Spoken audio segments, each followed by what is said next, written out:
E aí, pessoal, tudo bem? Está cada vez mais difícil a gente falar de seleção brasileira, né? Um pontinho apenas conquistado nos 12 disputados nas eliminatórias, 5 gols sofridos em bolas de cruzamento para a área, derrotas em sequência, pela primeira vez uma derrota como mandante nas eliminatórias da Copa do Mundo, pela primeira vez 3 derrotas consecutivas nessa competição. Uma seleção que deixa muito mais dúvidas do que certezas. O que eu quero colocar nesse vídeo aqui para vocês é uma visão muito, que eu posso considerar até sistêmica, do que não vem sendo feito na seleção brasileira. Primeiro que ninguém sabe o que é a seleção brasileira hoje, vamos combinar. Né? Ninguém sabe se o Diniz é treinador tampão, se ele é treinador interino, ninguém sabe se o Ancelotti efetivamente vai assumir a seleção brasileira um dia, e, portanto, ninguém sabe qual é a ideia que a CBF tem para a seleção brasileira. O que pretende a CBF para a seleção brasileira? Mudar radicalmente uma estrutura de jogos? Trazer um treinador consagrado da Europa porque não acredita mais nos treinadores brasileiros? Nada parece fazer sentido na administração atual da seleção brasileira. Esse é um ponto, acho que indiscutível.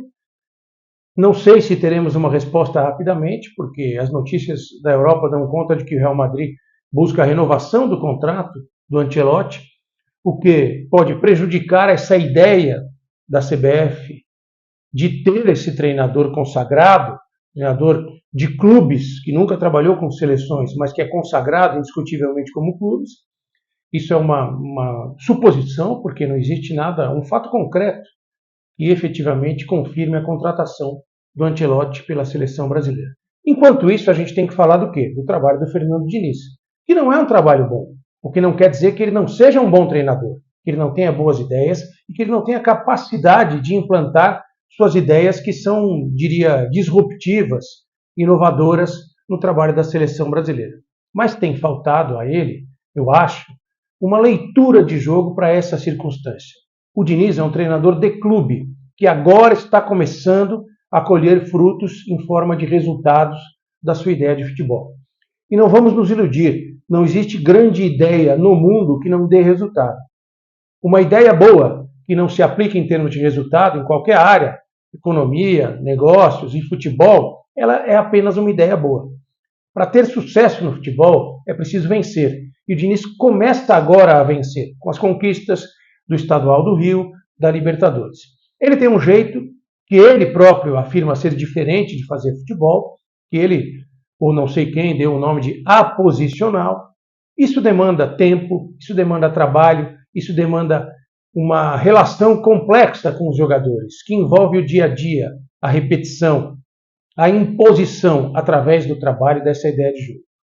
Isso, gente, é impossível de se fazer numa seleção que se reúne a cada 2, 3 meses e tem no máximo 4 treinamentos para fazer, para enfrentar adversários importantes em eliminatórias. Nós estamos acostumados com a situação de que as eliminatórias são um rito de passagem só para a seleção brasileira, é cumprir tabela. O trabalho atual do Diniz e o momento atual da seleção brasileira tem mostrado que não é mais isso. Nós temos uma situação nas eliminatórias muito diferente de alguns momentos do passado. Que não significa dizer aquela frase batida, clichê, que não tem mais bobo no futebol. O Diniz, por exemplo, fala que a Venezuela evoluiu muito. Perdeu para o Peru. Não tinha ganhado de ninguém até agora nas eliminatórias. Peru, Venezuela, Bolívia, eles se revezam nessa posição dos times mais fracos. Eventualmente, algum desgarra e vai para a Copa do Mundo. A Venezuela nunca foi. O Peru tem ido agora. Nós temos o Equador, que vai tentando se firmar como uma força. O Paraguai saiu completamente do rumo, é uma equipe hoje muito fraca. O Uruguai, com o Bielsa, que é uma situação muito parecida com a do Diniz, com um tempo de trabalho também muito parecido, já consegue alguns resultados. Mas, reparem e prestem muita atenção nisso. O Bielsa, em alguns jogos, ele é tudo menos Bielsa no comando da seleção uruguaia. Ele adapta o seu pensamento à situação do jogo, à necessidade do momento e ao que pede o adversário. Isso, fundamentalmente, eu acho, que é o que tem faltado para o Diniz como treinador. Uma observação mais objetiva das situações de jogo e da situação que se apresenta a ele como treinador. Ele não vai fazer a seleção jogar como o Fluminense de uma hora para outra. Ele não vai fazer com que a sua ideia de jogo seja implantada com 2, 3 meses de trabalho, porque é difícil, porque é complexa e muitas vezes não deu certo. Não é uma ideia testada, aprovada e estabelecida de futebol. É uma ideia em evolução, em implantação. Por exemplo, no jogo contra a Argentina, vou deixar de lado toda aquela vergonha, né? A brutalidade da polícia, a brutalidade dos torcedores. Muitos desses torcedores argentinos, eles não estão nem aí para a autoridade, para o respeito, eles vão para dentro da polícia e eles enfrentam na porrada mesmo. E misturar esse tipo de gente com torcedor comum dá no que deu. Outra pisada na bola terrível da CBF. Mas vamos voltar para o jogo. A Argentina não queria jogo, gente. Isso ficou muito claro desde o início. A Argentina, hoje nós sabemos, jogou com o Messi sem nenhuma condição de jogo. O Messi jogou lesionado. O Messi, ele vagou pelo campo, buscando sair das situações de conflito, de disputa de bola, porque ele não tinha condição. Aí, um cara que é muito bom de bola, mas extremamente catimbeiro, chato pra caramba, o Depou, ele tomou conta do jogo. Ele pegou os jogadores da seleção brasileira, pôs na mão e enfiou no bolso. Ele fez o que ele quis com os jogadores da seleção brasileira. Ele cavou cartão amarelo, ele cavou expulsão. E ele estava gritando praticamente dentro do jogo que não queria jogo. A seleção argentina picou o jogo, como eles falam lá.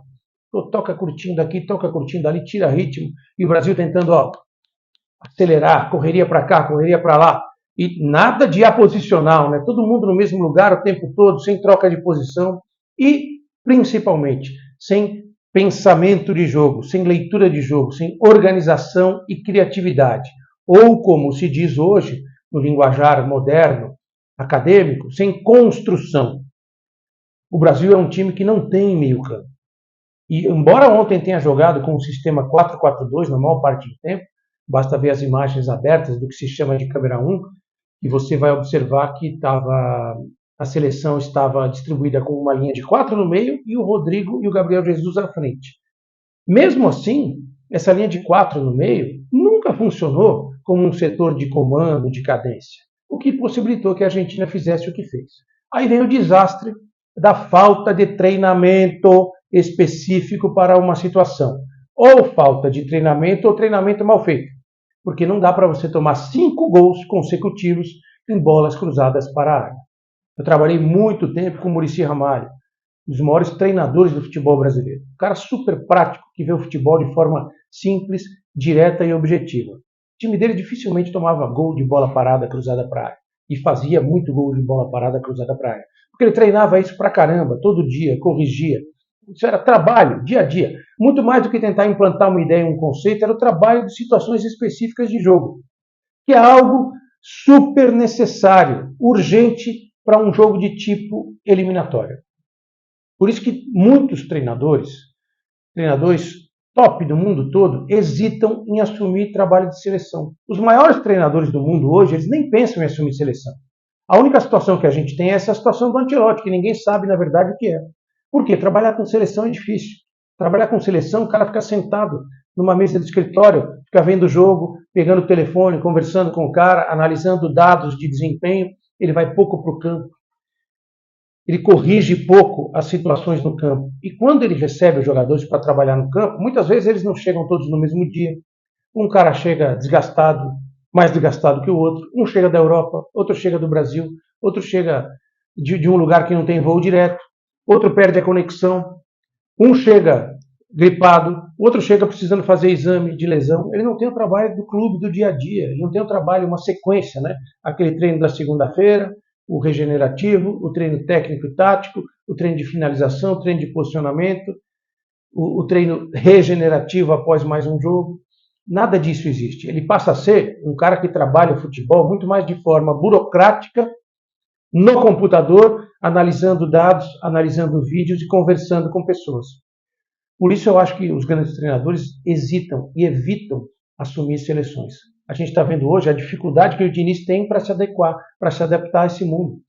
Ele é um cara que está se firmando e muito bem como treinador de clube, mas ele é noviço, inexperiente nesse mundo de seleções.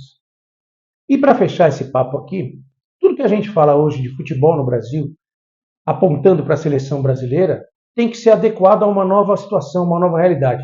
temos que partir da premissa seguinte: nós não somos mais os melhores. O futebol brasileiro não é mais a referência mundial. Tem um passado glorioso, tem uma camisa vencedora, 5 vezes campeão mundial, tem muitos grandes jogadores ainda, mas não é mais o topo da pirâmide. Nós estamos aí num bolo. Hoje nós temos menos jogadores talentosos que a França. Isso para mim é indiscutível. Nós temos menos jogadores talentosos que a Inglaterra. Para mim também é indiscutível. Temos talvez menos jogadores talentosos que Portugal. Se não temos menos, é ali, próximo, muito próximo. Ou seja, estamos num bolo. Então, qualquer análise que se faça do Brasil, ela tem que passar por essa circunstância, como se faz numa empresa. Você vê onde está a sua empresa, onde está o principal concorrente, qual a sua posição de mercado, onde você quer estar daqui a alguns anos. O Brasil sempre trabalha com essa coisa gloriosa do passado, enraizada. Hoje não temos mais isso. Talvez a gente tenha talentos no mesmo nível da Argentina, mas melhor do que a Argentina não. Talvez a gente não tenha hoje alguns jogadores que estão caminhando para ser referências táticas de suas equipes, como o próprio Uruguai tem. Nós temos sim grandes jogadores. Temos o Rodrigo, que será um grande jogador, acho que já é um grande jogador, o Vinícius, que já é um grande jogador. Não podemos esquecer que temos o Neymar, ou teremos o Neymar daqui a um ano. Ou talvez tenhamos o Endrick muito mais cedo do que a gente esperava. Mas não tem mais aqueles caras que tiram o coelho da cartola, que ganham jogos. Aqueles caras que fazem gols absurdos, que criam jogadas do nada e muitas vezes salvam uma estratégia mal pensada, um time mal trabalhado taticamente. É isso que a gente tem que pensar nesse atual momento do futebol brasileiro. E, mais do que tudo, acabar ou tentar acabar com essa violência absurda que hoje acontece nos jogos, nos confrontos envolvendo Brasil e Argentina, dentro e fora dos estádios. Não tem santo entre torcedor organizado que vai para esse tipo de confronto. Mas a polícia precisa se preparar melhor. E olha, a CBF precisa aprender a organizar evento. O que ela fez em Brasil e Argentina, e ela está tentando fugir da responsabilidade, foi um absurdo. Abraço, gente. Obrigado.